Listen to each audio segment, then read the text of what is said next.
one book that I very much remember coming just without any expectation at all. एक पुस्तक जो मुझे बहुत अच्छी तरह से याद है, बिना किसी अपेक्षा के, एक श्रीला प्रभुपाद के भक्त थे।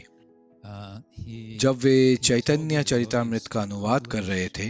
उन्होंने भक्तों को एक अलग पुस्तक के रूप में प्रकाशित करने के लिए कहा। आदि लीला अध्याय 7 मुझे निश्चित रूप से याद नहीं है अगर इसमें 8वां अध्याय भी शामिल था।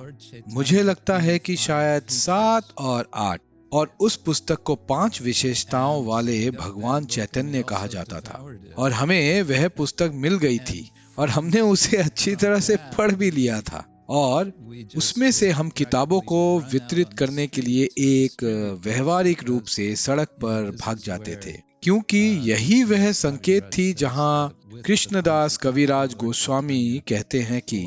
पंच तत्व के साथ भगवान चैतन्य ने भगवान के प्रेम के भंडार को लूट लिया है, और इसी तरह और वह सब जो इसमें है, विशेष रूप से वे 2 अध्याय जो एक सीधा संबंध की भावना थी। आप किताबें पढ़ें और फिर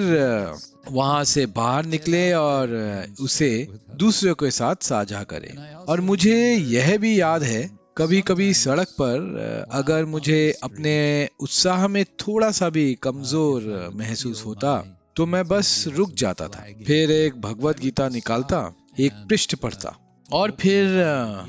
मुझे एहसास होता, अरे हाँ, यही, आप जानते हैं, यही लोगों की जरूरत है, ठीक यही, यह सोचकर फिर मैं जारी हो जाता था।